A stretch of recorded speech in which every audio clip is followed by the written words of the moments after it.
이재용 삼성전자 부회장 건인데요. 이 사실은 오늘입니다. 검찰이 지금 이 삼성합병 승계 의혹을 받고 있는 이재용 삼성전자 부회장의 기소 여부가 이르면 오늘 결정이 됩니다. 사실 이 수사심의위원회 결정은 다소 좀 파격적이었어요.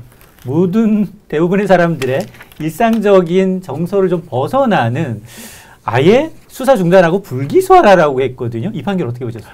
사실은 수사심의위원회의 이 사건이 부의된 것이 잘못이라고 저는 생각합니다. 왜냐하면 수사심의위원회가 만들어졌을 때는 검찰의 기소권 독점에 대한 오남용을 방지하기 위해서라는 거죠.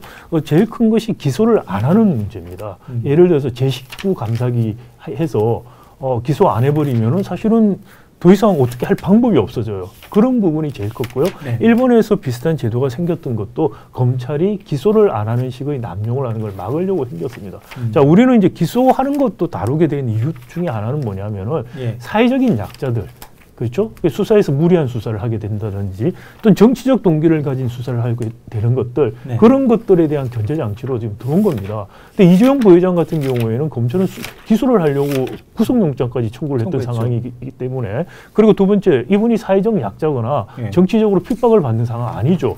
그렇기 때문에 부의를 시키는 것 자체가 잘못됐다고 생각이 되고요. 그리고 수사심의위원회가 자기들이 판사라고 착각을 한 것 같아요.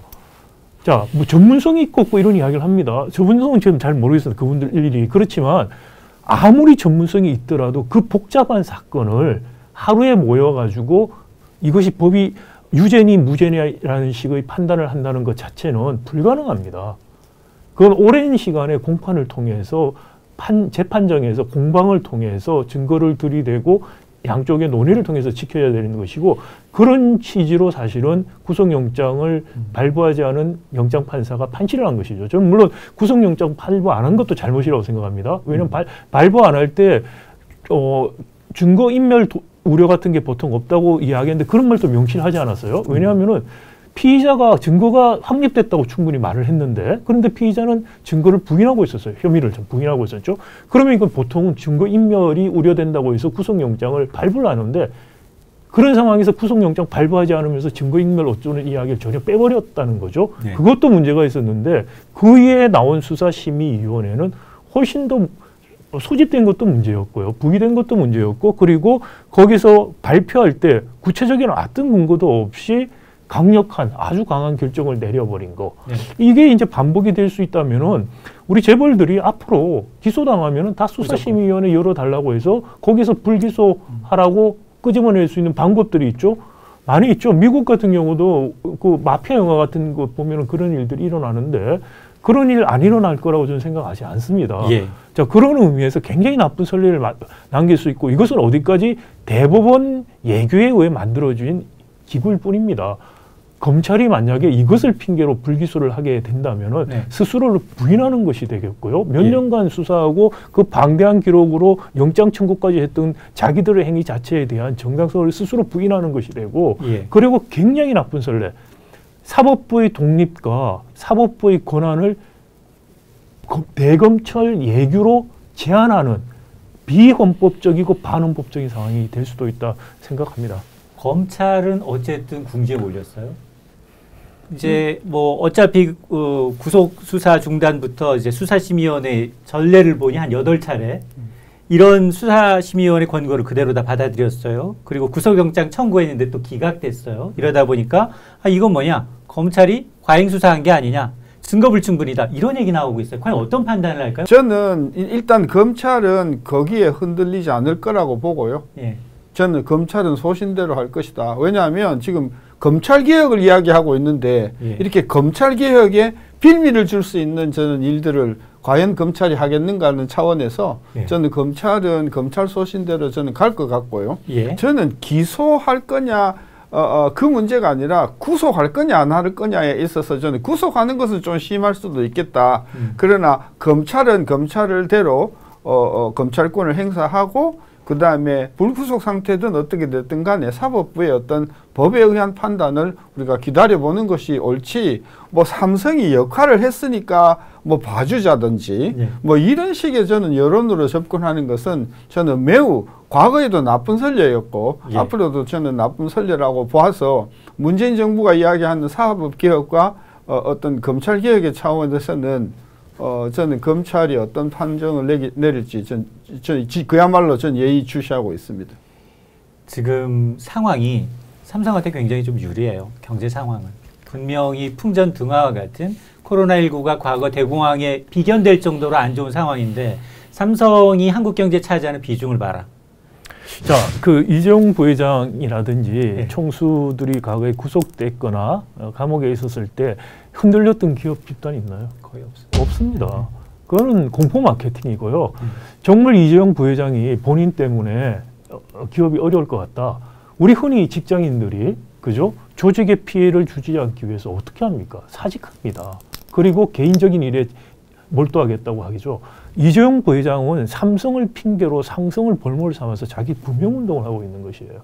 자, 정말 삼성을 걱정한다면은 할아버지가 세우고 아버지가 일군 삼성을 걱정하고 삼성의 직원들을 걱정하는 마음이 있다면은 내 문제로 삼성이 흔들리지 않게 나는 모든 직에서 물러나고 전문 경영인 중심으로 경영을 하도록 지원을 하겠다. 그리고 나는 나의 재판에 몰두하겠다.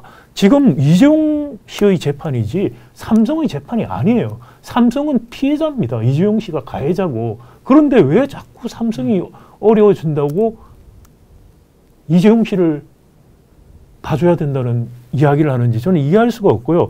마치 이재용 부회장이 삼성이다. 짐이 곧 국가라는 전제군주 국가 같은 그런 아이디어를 지금 갖고 있는 것이 아닌가. 지금 사건에서 삼성은 특히 뇌물 사건에서는 횡령을 당한 피해자입니다. 맞습니다. 뇌물 받으신 분도 지금 형을 살고 있고요. 그렇죠. 그리고 이제 관련자들이 수백 명 이상이 검찰에 불러가서 조사를 받았고요. 수천에 걸쳐서 압수수색을 했습니다. 그러면 증거가 없겠느냐. 증거가 나타나고 있거든요. 그러면 정당하게 죗값을 치르는 건 누구나 다 공감을 하는데 근데 그걸 또 이 어려운 것을 피해가고 있다는 거 아닙니까? 수사심의위원회가 압도적으로 이 수사 중단해라라고 얘기할 정도라면 어느 정도 삼성의 영향권이 이제 있는지 언론부터 시작을 해서 법조계까지 이제 알 수 있는 대목인데 그럼에도 불구하고 삼성은 준법감시위원회가 요구했던 이재용 부회장이 나서서 사과를 했어요. 그 내용을 보면 내가 죗값을 받겠다가 아니에요. 그 내용을 들어보면 문호조 경영하지 않겠습니다. 아들한테 경영권 승계하지 않겠습니다. 예요. 어떻게 보셨어요? 지난번에도 그 문제로 방송에서 말씀을 드렸는데 승계 문제는 본인이 결정할 것이 아니죠. 그리고 노조 문제도 지난 30여 년 동안 무노조 경영을 사실상 음양으로 많이 억제를 하고 제한을 했었던 그런 사례들이 드러나고 있기 때문에 그런 부분에 대해서는 본인이 사과를 해야 할 일이지. 저는 그래서 사과의 그 진위가 저는 약했다고 보고 그리고 제가 그때 그 사건이 터졌을 때 제일 먼저 정말 진심으로 노조 문제에 대해서 저거 한다고 하면 농성을 하는 사람을 먼저 찾아가서 그분부터 풀으라고 했는데 그 문제는 풀렸지만 저는 그런 차원에서 조금 아쉬운 부분이 많고요.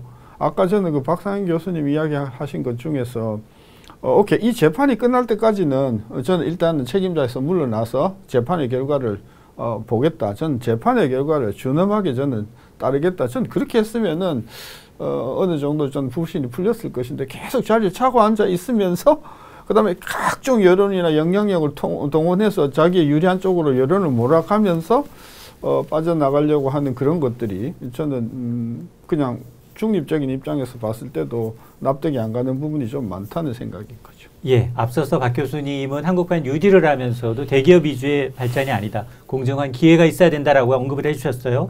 재벌 개혁에 대해서 이제 교수님이 어떤 개혁이 돼야 하는지 좀 얘기를 해주세요. 재벌 개혁 기본적으로 경제력 집중을 해소하는 게 핵심적인 내용이고요. 그 경제력 집중을 해소한다는 것이 우리가 흔히 나는 황제 경영 이런 문제, 갑질 문제 이런 거를 없애는 근본적인 대책이 되기도 하고 더 중요한 것은 지금 말씀드린 것처럼 한국의 경제 구조가 혁신형 경제, 공정 경쟁으로 가기 위해서라도 기회와 유인이 일어나기 위해서 경제력 집중 상태에서는 불가능하다는 것이죠. 그래서 경제력 집중을 해소하는 재벌 개혁이 한국 경제 구조를 바꾸고 한 단계 업그레이드 시켜서 정말 선도형 경제로 가는 그런 필요 조건이다라는 이야기를 드리고 싶고요.